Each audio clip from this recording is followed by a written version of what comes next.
ಪ್ರೀತಿಯ ವೀಕ್ಷಕರೇ, ನಿಮ್ಮೆಲ್ಲರಿಗೂ ನಮಸ್ಕಾರ.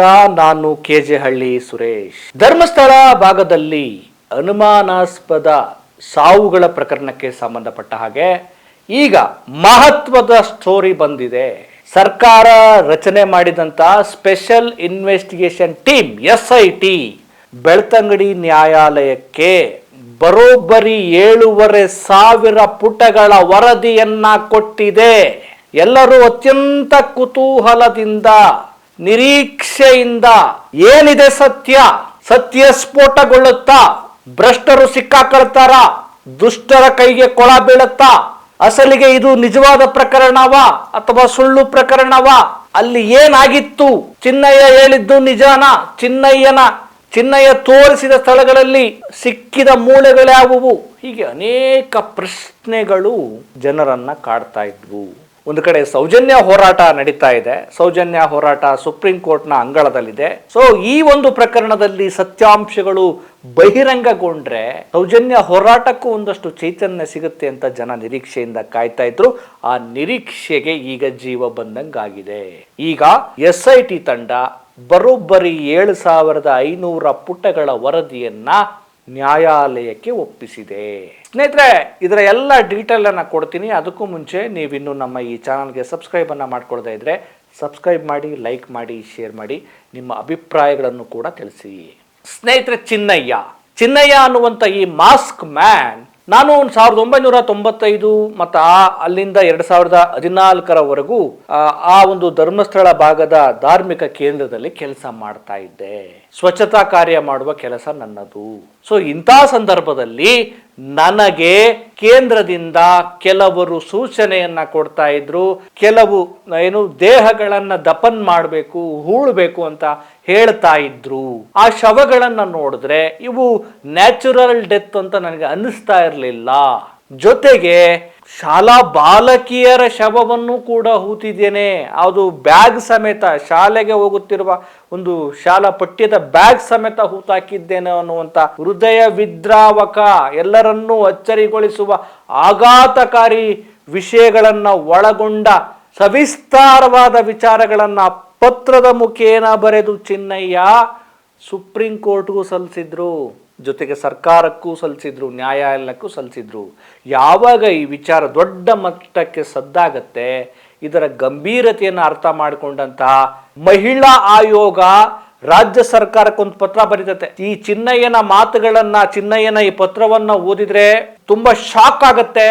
ಇದರಲ್ಲಿ ಸತ್ಯಾಂಶ ನಿಜ ಆಗಿದ್ರೆ ಇದೊಂದು ದೊಡ್ಡ ಹತ್ಯಾಕಾಂಡ. ಇದರ ಸತ್ಯಾಸತ್ಯತೆ ಗೊತ್ತಾಗಬೇಕು. ಚಿನ್ನಯ್ಯ ಹೇಳ್ತಿರುವಂತಹ ವಿಚಾರಗಳ ಬಗ್ಗೆ ತನಿಖೆ ನಡೆಯುವ ಅವಶ್ಯಕತೆ ಇದೆ ಅಂತ ಹೇಳಿ ಮಹಿಳಾ ಆಯೋಗ ರಾಜ್ಯ ಸರ್ಕಾರಕ್ಕೆ ಮನವಿ ಮಾಡ್ಕೊಳತ್ತೆ, ಶಿಫಾರಸು ಮಾಡುತ್ತೆ, ಇದನ್ನ SITಗೆ ಕೊಡಿ ಅಂತ.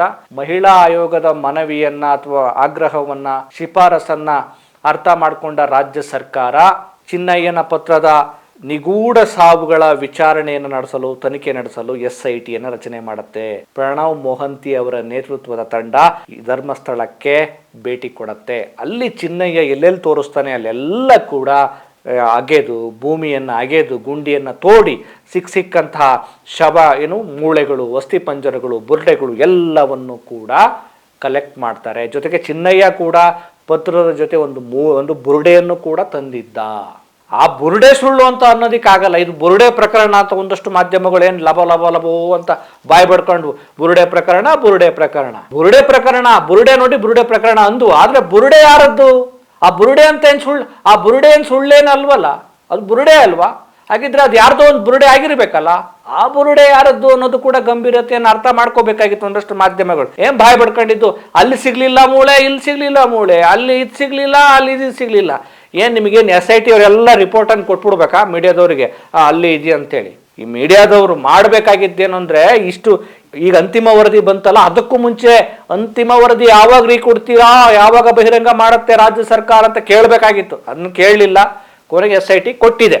ಈಗ SIT ಅಧಿಕಾರಿಗಳು ಹಾಗೂ ಸಿಬ್ಬಂದಿ ಬೆಳ್ತಂಗಡಿ ನ್ಯಾಯಾಲಯದ ಹೆಚ್ಚುವರಿ ಸಿವಿಲ್ ನ್ಯಾಯಾಧೀಶ ಶಶಾಂಕ್ ನಾಗೇಂದ್ರ ಭಟ್ ಅವರ ಸಮ್ಮುಖದಲ್ಲಿ 7,500 ಪುಟಗಳ ವರದಿಯನ್ನ 12 ಕಂತುಗಳಲ್ಲಿ ಸಲ್ಲಿಸಿದ್ದಾರೆ.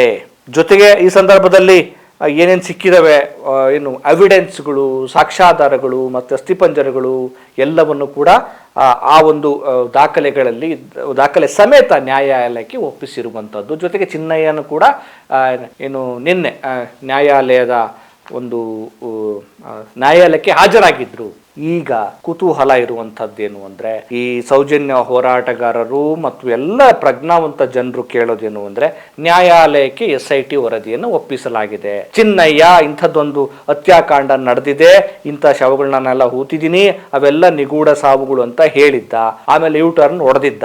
ಈಗ ಅದರ ಸತ್ಯತೆ ಬೇಕು. ಚಿನ್ನಯ್ಯ ಹೇಳಿರುವ ಮಾತುಗಳೆಷ್ಟು ಸತ್ಯ, ಅಲ್ಲಿ ಸಿಕ್ಕಿರುವ ಮೂಳೆಗಳು ಯಾರವು, ಯಾವ ಕುಟುಂಬದವರು, ಅವ್ರು ಏನಾಗಿದ್ರು, ಅವ್ರ ಮನುಷ್ಯರು, ಅವ್ರ ಗಂಡೋ ಹೆಣ್ಣೋ, ಅವ್ರು ಯಾವ ಕಾರಣಕ್ಕೋಸ್ಕರ ಅಲ್ಲಿಗೆ ಬಂದಿದ್ರು, ಯಾವ ಕಾರಣಕ್ಕೋಸ್ಕರ ಅಲ್ಲಿ ಅಸಹಜವಾಗಿ ಸಾವನ್ನಪ್ಪಿದ್ರು, ಅದೇ ಭಾಗದಲ್ಲಿ ಯಾಕೆ ಸಾವನ್ನಪ್ಪಿದ್ರು, ಯಾಕೆ ಬಂಗ್ಲೆ ಗುಡ್ಡ ಒಂದ್ ರೀತಿಯ ಸಾವಿನ ತಾಣವಾಗಿ ರೂಪುಗೊಳ್ತು.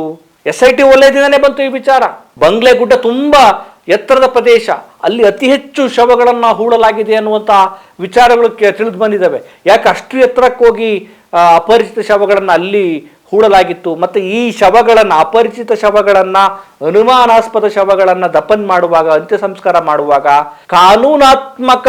ಕಾನೂನಾತ್ಮಕ ಪ್ರಕ್ರಿಯೆಗಳನ್ನು ಇವ್ರು ಮಾಡಿದಾರ, ಮರಣೋತ್ತರ ಪರೀಕ್ಷೆ ಮಾಡಿದಾರ, ಸಂಬಂಧಪಟ್ಟ ಕುಟುಂಬಕ್ಕೆ ಮಾಹಿತಿ ಕೊಟ್ಟಿದಾರ, ಇದೆಲ್ಲವೂ ಕೂಡ ಪಾಲನೆ ಮಾಡಬೇಕಾಗತ್ತೆ. ಇದೊಂದು ಗೈಡ್ಲೈನ್ಸ್, ಪೊಲೀಸ್ ಗೈಡ್ಲೈನ್ಸ್, ಕೈಪಿಡಿ ಇದು.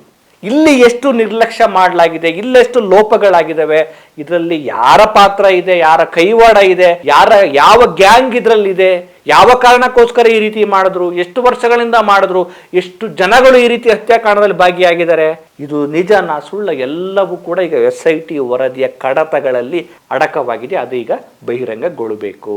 ರಾಜ್ಯ ಸರ್ಕಾರ ಇದ್ರ ಬಗ್ಗೆ ಸ್ಪಷ್ಟನೆಯನ್ನು ಕೊಡಬೇಕು, ತಿಳಿಸ್ಬೇಕು. ಜೊತೆಗೆ ಪ್ರಣಬ್ ಮೊಹಂತಿ ಅವರು ಇವತ್ತು ಮುಖ್ಯಮಂತ್ರಿಗಳನ್ನ ಭೇಟಿ ಮಾಡಿ ಬಹುಶಃ ಇದರ ಬಗ್ಗೆ ಮಾಹಿತಿಯನ್ನ ಕೊಟ್ಟಿದ್ರು ಅಂತ ಕಾಣುತ್ತೆ. ಒಟ್ಟಾರೆಯಾಗಿ ಈ ಘಟನೆ ನಿಜವೇ ಆಗಿದ್ರೆ ಅದೊಂದು ದೊಡ್ಡ ಹತ್ಯಾಕಾಂಡ, ನಾಗರಿಕ ಸಮಾಜ ತಲೆ ತಗ್ಗಿಸುವ ಮತ್ತು ಆಘಾತ ಪಡುವ ಎಂತ ಕೆಟ್ಟ ವ್ಯವಸ್ಥೆಯಲ್ಲಿ ಬದುಕ್ತಿದ್ದೀವಿ. ಒಂದು ಧಾರ್ಮಿಕ ಕೇಂದ್ರದ ಸುತ್ತಮುತ್ತ ಇಂಥ ಒಂದು ಹತ್ಯಾಕಾಂಡದ ಆರೋಪ ಬರುತ್ತೆ ಅಂತಂದ್ರೆ ಅದನ್ನ ಹೆಂಗೆ ನಾವು ನೋಡ್ಬೇಕಾಗಿದೆ.